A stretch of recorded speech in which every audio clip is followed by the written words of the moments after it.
The Detroit Tigers lose their first game in their series against the Toronto Blue Jays in Toronto, and the trade deadline, it looms. It's another day closer. All today on Locked On Tigers. You are Locked On Tigers, your daily Detroit Tigers podcast. Part of the Locked On Podcast Network, your team every day.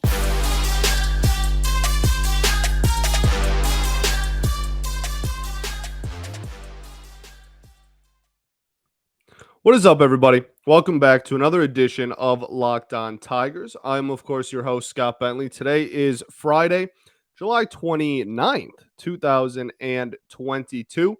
Thanks for making Locked On Tigers your first listen every single day. We are free and available wherever you get your podcast, and that is including the YouTube. Okay, so the Tigers drop Thursday night's game by a score of 5-3 to the Toronto Blue Jays in Toronto. Pretty much a lot of same old, same old. No groundbreaking stuff. More frustration. More stuff that shouldn't be happening, but stuff that has been happening all year and continued to happen in this one. Really, not a very fun game, to be honest with you. The Tigers' offense did not get a single hit with runners in scoring position. At one point, they had bases loaded, no outs in the eighth inning, seventh inning? No, it was the eighth because the closer came in. Yeah, they had bases loaded, no outs in the eighth inning, and they were down 2, and they walked away with it with 1 run scored. Fly out Miguel Cabrera, very shallow, no chance of the runner scoring at all. Then Eric Haas with a phenomenal at bat. Definitely one of the better at bats of the night. Just missed a home run, just missed a grand slam, to be honest with you, but did bring home a run. And then, yeah, there's your inning. That's all she wrote. Jeimer Candelario, soft, just rolled the ball over to the pull side. And that's all she wrote. So bases loaded, no outs in the 8th inning of a 2-run game. And you walk out of that inning down a run. Unacceptable stuff. And yeah, the entire game, I think they went 0 for 6 with runners in scoring position. And they only had 4 hits on the night. Again, not acceptable stuff. Now, the one somewhat redeeming factor of this game is the fact that they hit no singles. Like we've been asking all year for more extra base hits, more extra base hits, more extra base hits. They had 4 hits and all of them were extra base hits. 2 doubles, one by Victor Reyes, one by Robbie Grossman, and then the 2 homers by Jonathan Schoop and Willie Castro. I have no clue how Willie Castro hit that ball out, by the way. Genuinely, I have no clue how it went out. It was a breaking ball that got like middle outside of the plate, and it almost looked like he was early, but the ball went right center field, and I don't know how, like, physics wise that home run was even possible, but we'll gladly take it. We'll gladly take it, especially that early in a ball game. In getting us out to an early lead, we'll take it. But I think I literally did that. I was like, whoa, did a hard blink and a thought about what I knew was and what I thought was reality afterwards. It was a very, very, I almost said interesting. It was a very weird home run, a very weird one. And then Jonathan Scopes, he got a hold of his. About time, man. I mean, this is a dude that was supposed to be one of the fear bats over the last 2 years. I mean, was not supposed to be, was one of the fear bats over the last 2 years. One of the guys, he was never going to walk a lot or hit for a super high batting average, but was a guy that if you hung something, he was gonna bang it. And that has certainly not been the case this year. Has been pretty putrid at the plate. Even with the home run today, his OPS sits at 560. Jeimer, who has been hot since the All-Star break, went 0 for. I don't think he looked very good at the plate today, but again, that this is one game. And if he gets back on the horse in the next 3 games, he does really well, then we'll just count it as one game. The reoccurring theme lately has been the starting pitcher for the opposing team dominates us, and then we just put together really competitive at bats at the end of the game, which is good to an extent. The latter part of that is good, right? Going up against playoff teams' bullpens and being able to put together competitive at bats and score some runs late in games, that's great. But when you're almost always digging yourself out of a hole in which you've only scored one or no runs up to that point, it's like an all for naught thing. It's the same thing with the bullpen. Like we finally decide we want a bullpen. Really? We went through a decade of the bullpen being like a huge reason why this team wasn't able to reach its potential at the end of the regular season, in the postseason, etc. It was like the one flaw of those teams that were winning the division consistently or making the playoffs every year. And then we finally get a good bullpen, but it happens to be at the same time that we have one of the worst offenses we've ever seen, no matter how old you are. Really? That's great. That's just great. So, not a lot of offense to talk about, just a lot of same old, same old. We did have a little bit of a power thing. I mean, 2 home runs in a game for this team is unheard of.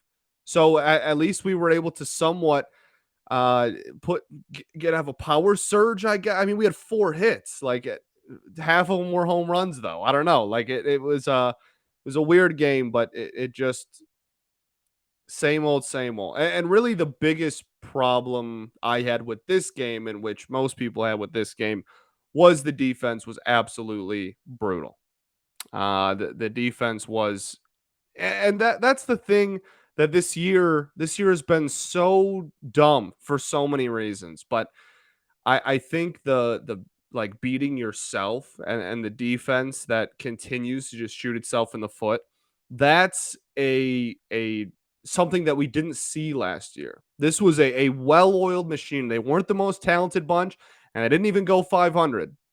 But they didn't go 500 because of a bad April. And the rest of the season, they really tightened everything up and were really just solid and didn't make dumb plays and didn't beat themselves. And were just, all the fundamentals were done correctly. It was just, it looked better. And when they lost, it was okay. They lost because we don't have the talent that they have. We got outplayed in one night, but we're going to show up and try to win tomorrow. And this team is just not like that. This team has made defensive error after defensive mishaps, and it's been a constant all year. And it's beyond frustrating because I thought that we were pulling ourselves out of that sloppy era of baseball. I thought we were trending upwards, and we were done with the sloppy play and the kicking the ball around the infield and running into each other in the outfield and playing a dude in center field who runs worse routes than the '08 Lions. Like it's just it's remarkable that we're here. It never fails to amaze me when I watch a game and I think about where we were at this point last year and just how much less hope and faith and enjoyment, talent, pretty much anything that there is this year than last year, and we're not trending. We're not entering a rebuild, or at least we're not supposed to be. We're supposed to be exiting it, and this is just a putrid season. We're officially 100 games in, and here we are. Here we are. All right, we'll keep talking about the game. We got some more trade deadline kind of wrap up stuff. Nothing has happened yet at the time of this recording, but some teams are starting to make moves, so it's at least interesting to kind of see what the news on the street is. But first, I got to tell y'all about our friends over at LinkedIn. As you gear up for fall, you need the right people on your team to help your small business fire on all cylinders. LinkedIn Jobs is here to make it easier to find the people you want to talk to faster and for free. Create a free job post in minutes on LinkedIn Jobs to reach your network and beyond to the world's largest professional network of over 810 million people. Then add your job and the purple hashtag hiring frame to your LinkedIn profile to spread the word that you're hiring so your network can help you find the right people to hire. Simple tools like screening questioning make it easy to focus on candidates with just the right skills and experience so you can quickly prioritize who you'd like to interview and hire. It's why small business rates LinkedIn Jobs number one in delivering quality hires versus leading competitors. LinkedIn Jobs helps you find the candidates you want to talk to faster. Did you know every week nearly 40 million job seekers visit LinkedIn? Well, now you do. That's a lot of people. So post your job there for free at linkedin.com/lockedonmlb. That's linkedin.com/lockedonmlb to post your job for free. Terms and conditions apply. All right, everybody. Welcome back to segment 2 here at Locked On Tigers. Today's episode is brought to you by BetOnline. BetOnline has you covered this season with more props, odds, and lines than ever before. BetOnline, where the game starts. Okay, so we've talked about the offense. The defense was a massive issue in this game. If you just want to go by earned runs, both teams scored 3 earned runs. And the Blue Jays would get those 2 unearned runs, one on the Javi Baez. He threw it to Gary in the third row and really airmailed first base there. And then you have Jeimer Candelario, who also had a throw that was way wide left. Okay. So, Javi, that's the big discussion that everybody always wants to have. He grades out as this good defender. And the crazy thing about that play was, I mean, it was a horrible throw. That's objective, but the play right after, the next batter was Vladimir Guerrero Jr. and he smoked a ground ball over 100 miles an hour, just smoked a ground ball to Javi. And Javi got in front of it, stopped it. The ball bounced to his right a little bit. He ran over and got it, and then threw, like, fading away from first on the run from a almost sidearm arm slot, and threw a strike to first base and got Vlad by like 5 inches. And you're like, what? How come the routine play with nobody on that was tailor made, you're airmailing, and yet the highlight play you're throwing a strike on? It's the epitome of the season. But a fascinating thing about Javi that they mentioned it. I can't remember who brought it up. It was one of the beat writers, or maybe it was in the post game of a show a couple of weeks ago. But they had this fascinating thing where someone said that Javi has been throwing the ball low, especially to Torkelson, all year, so that he doesn't airmail first base. And I was like, that's crazy. That's great. Spencer Torkelson was the first baseman for the majority of the season, right? That's a rookie. And you're Javier Baez. You're like this guy that has put up incredible defensive seasons. You have a top 3 MVP finish. You've in your Cubs career, you were widely known as being a great defender.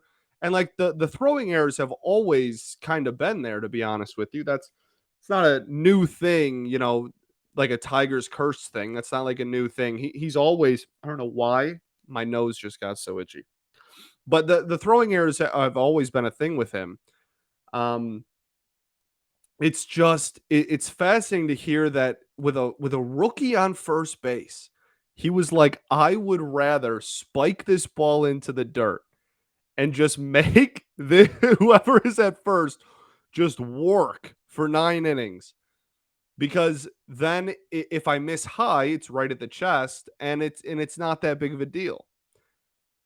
And if I miss low and the first baseman misses it, well, they stop it right in front of him, whatever. If I airmail it, the runner has a chance to go on to second. Like, in theory, it's the correct move. It's fascinating to hear that your big free agent acquisition that like I said, has all those accolades and has all that notoriety for being a defender is just like sometimes intentionally throwing the ball at the ground of the first baseman to prevent an overthrow. And clearly he didn't on that one because it went very. I hope he wasn't at least on that one. That would be a really big problem if he was trying to aim for the dirt on the one that he airmailed. And then Jamer Candelario, who has been a like barely average defender at third base for most of his career. His defensive run saved is usually like around zero, either a little bit less than zero or like +1 maybe. I'm not even. It might be just a lot of -1s and zeros. So he's been a pretty net neutral defender at third, and the offense this year has certainly not justified a net zero defender, but he usually again, at least last year and for most of 2020, he never usually made plays that stood out to like, oh, Jamer Candelario's lack of defense is going to lose us this game.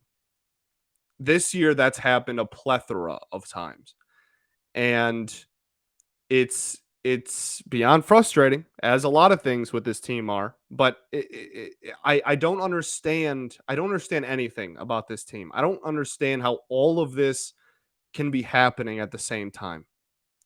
No one can hit, no one can defend. Every starting pitcher is hurt, and we're going to trade our whole bullpen away. I I don't know how this is even possible. I don't know how we got here. I don't know how we got here. I don't know. I'm not even sure really how to get out of here. It's remarkable. It's remarkable. So the defense really let down Tigers pitching again. I want to say this is a Scooble specifically stats. This is more in reference to 2 days ago's game as you're listening to this, to Wednesday's game when Scooble started. But Tarek Skubal has like he's in the bottom 10 in baseball in defensive metrics when his team behind him's defensive metrics on days that he pitches. Like defense when Tarek Skubal starts, the outs above average and the defensive run save numbers are putrid. So again, it's just like we're not helping anything. We're not helping the pitchers at all at the plate or in the field, and a lot of them are hurt. And that's why, some people were for a lot of the year there's been some questioning of, this person's going out for an extra inning longer than I'd like it to be, or this starting pitcher shouldn't have gone out there for whatever the fifth or the sixth, or Gregory Soto's going out there for 2 innings, whatever. This team on July 29th, I can tell you the reason. This team needs someone to eat innings. This bullpen is gassed. Gassed. They talk about it literally every single post-game presser. All the players talk about it. The AJ Hinch talks about it. The coaching staff gassed. And the reason they're gassed is because we have one starting pitcher that can make it past the fifth inning at the moment. One. Literally one. That can consistently make it past the fifth. Nonetheless, the sixth. So, I'm sorry, but you need innings from somewhere. You can't just... I'm sure in a perfect world, AJ Hinch would love to pull starters the exact second that he wants to pull them, and would love to just be able to go, you know what, your day's done. You're starting to get a little tired. We're going to go to a fresh arm. There are no fresh arms to go to. This pitching staff is depleted. So, and it's about to get worse because we're about to trade like half of them. So, Tyler Alexander, like he was fascinating because his pitch sequencing today was the exact same thing the entire outing. He never wavered from it. I would not be shocked if, when you looked at where Eric Haas set up, also Eric Haas back in the starting lineup. I told you, you just can't catch every single day. Tucker Barnhart was just in there as like the backup catcher, giving Haas a day off. It wasn't a permanent thing. But anyway, Tyler Alexander's pitch sequencing, if you looked at what Haas was calling, I kid you not, it would not shock me if someone told me that 90% of the setup or what was called was either a secondary pitch low and away or a fastball up and in. That was it. That was all that was called. If you told me that was 100% of what would call, I'd probably believe you. I watched the game. It was remarkable. And even after he gave up the homer, they stuck with it. They're like, yeah, no, like this is your thing, man. Just keep throwing either 91 up and in on the hands or throw a changeup low and away. And if you hit your spots, you're going to be successful more times than not. If they sit on one, which eventually they will because it's all you're throwing, then you just tip your cap and go about your day. And if you miss a spot, they're going to crush you. And he didn't miss too many spots. 4 innings, only 2 earned runs, 3 runs total. Only 1 strikeout on the night, but it was just it was fascinating to watch the sequencing, and it was just okay. Well, I guess it's up and in time.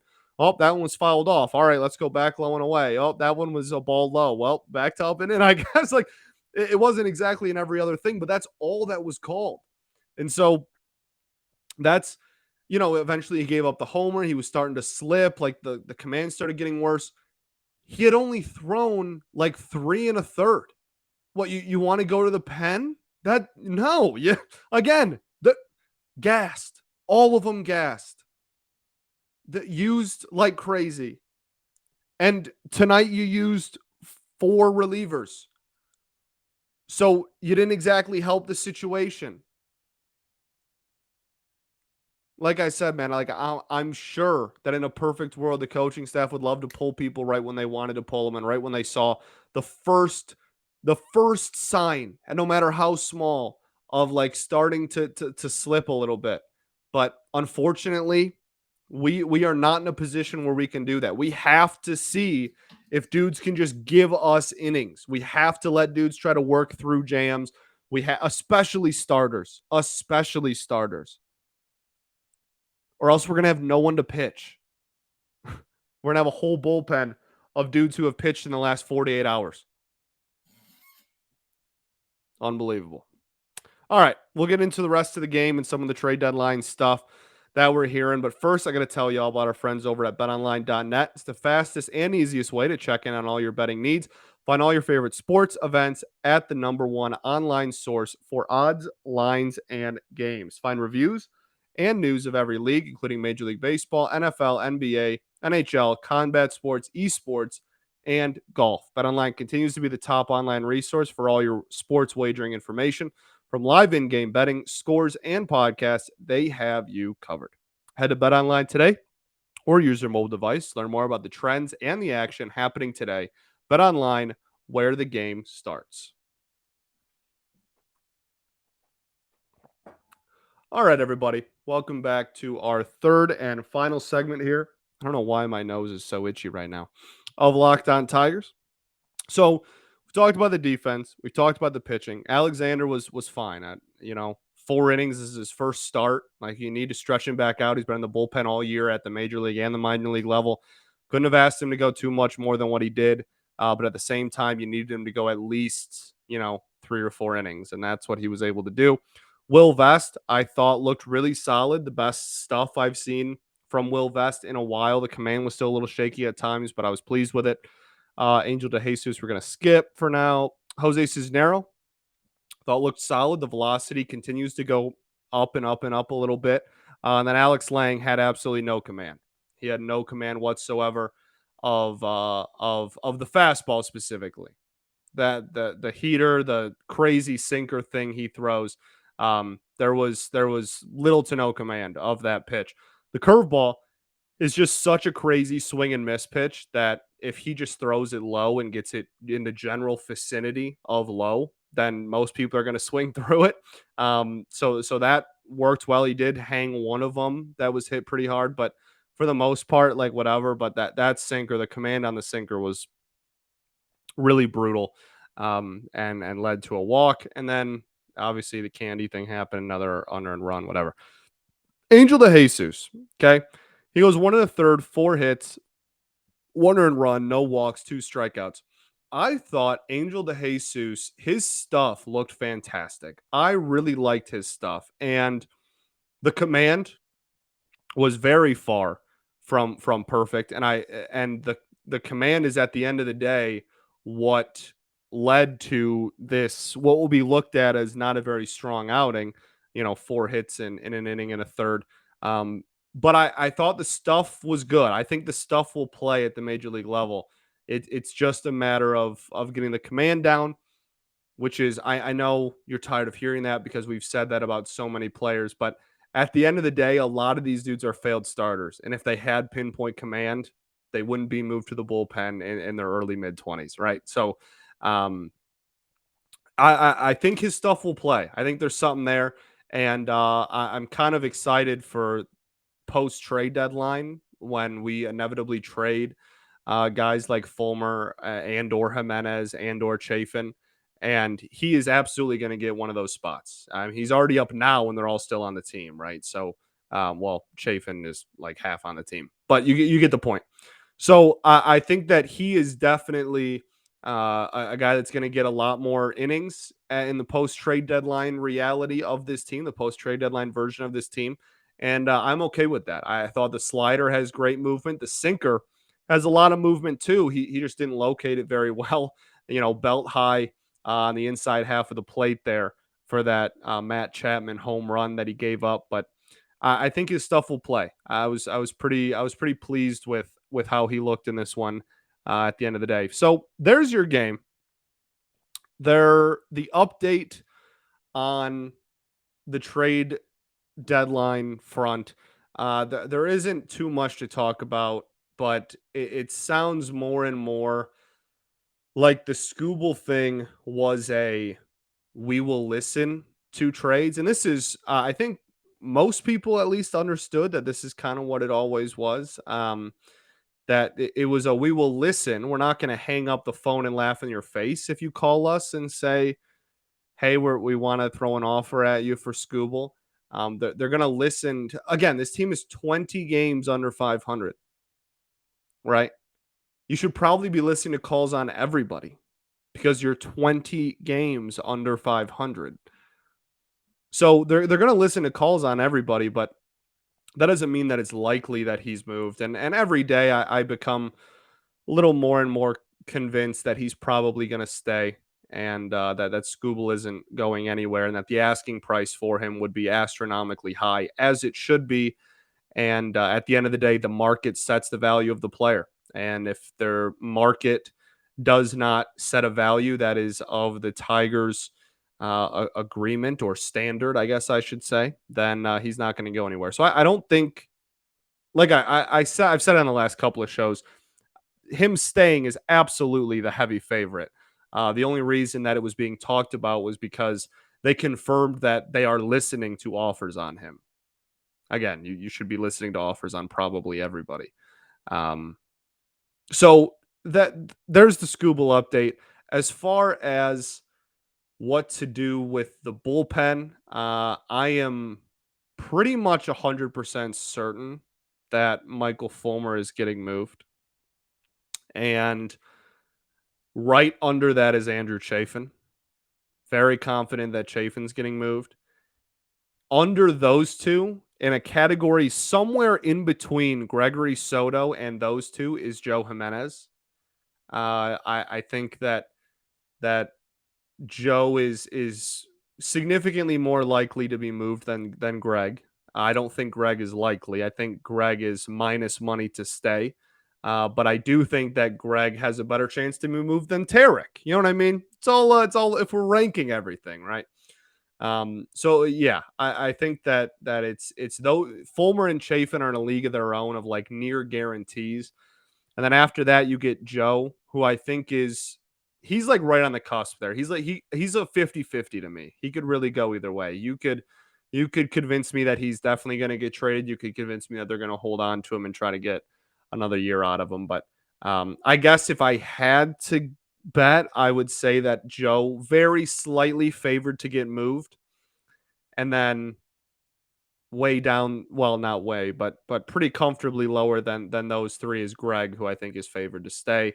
And then I think that's pretty much it for the bullpen. Like Alex Lang's not going anywhere. Willie Peralta's hurt. Um, yeah, most of the bullpen after that is honestly just dudes that are getting pieced together and called up and sent down and whatever, or our starters sometimes. I don't know. We're all over the place. Like Will Vest isn't going anywhere. He doesn't have much value. He was optioned. Um, Yeah. So there you go. Anything on the bat front we should consider it a miracle. I don't care if it's filling our soda machine for a couple of years. Like if we get anything for some of the bats on this team, we should consider it a win. Um, we'll see what happens. It'll be an interesting week. We're going to talk about it every single day here because that's what we do. Thanks for making Locked On Tigers your first listen every day. We are free and available wherever you get your podcast. Now make your second listen to Locked On MLB podcast. MLB expert Paul Francis Sullivan brings humor, passion, and his unique perspective on every team and the biggest stories from around the league. Follow the #1 daily league-wide podcast, Locked On MLB, on the Odyssey app, YouTube, or wherever you get your podcast, just like us. That's all I got. Sending you into the weekend. We will be back on Sunday. We will be back, Sunday for me, Monday for you. We will be back on August 1st. Deadline, I believe, is August 2nd, right? So could see some moves getting made this weekend. Around the league, we've already seen like Benintendi to New York. We've already seen some deals start happening. So around baseball, we will certainly see more and more. Just a matter of whether the Tigers go in on that. And on deadline day, I believe I'll be in and out joining the Locked On MLB kind of like free agency frenzy. I'll be doing frenzy. I'll be doing free agency trade deadline frenzy. I'll be doing some other stuff for the trade deadline too, probably in some Twitter spaces and whatnot. So it'll be a fun day. It'll be a fun, busy day. And if the Tigers haven't traded away their entire bullpen by then, it should be a pretty eventful day for us too. So peace and love. Going to therapy's dope. And I will catch y'all on Monday. Go Tigers, baby.